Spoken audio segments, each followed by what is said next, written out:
চৈতালি ভাঙ্গাচুরা ভাষায় হিন্দিতে কথা বলছে। সে বলতেছে भारत हमको बचाओ, हमको धर्षण करता है, हमको निरापत्ता नहीं पाता है, हमको ये करता है वो करता है।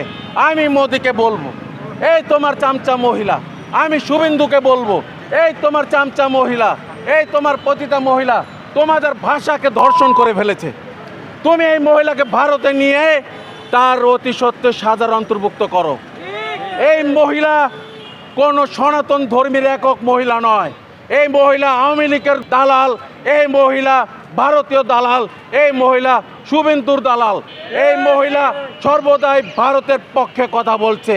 ভারত নাকি এই বাংলাদেশকে যুদ্ধের থেকে সুরক্ষা করেছে।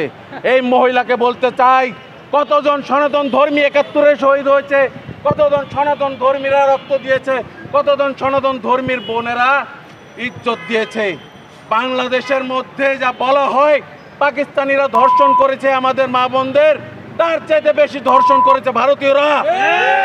এই ভারতীয় আধিপত্যবাদীরা কখন আমাদের বাংলাদেশ স্বাধীন হয়েছে, আমরা এক মুঠ ভাত খাবো, এক মুঠ পানি খাবো, ফ্যান খাবো, যেটা খাইয়ে বাঁচার একটা উপায় করতেছি, সেই সময় ভারতীয় দালালরা, ভারতীয় চোরেরা, লুটেরারা বর্ডার দিয়ে গাড়ি প্রবেশ করিয়ে আমাদের বাংলাদেশে সব নিয়ে গেছে। সব নিয়ে গিয়ে বর্ডারও মনে করেন আমাদের সংক্ষিপ্ত করে দিয়েছে।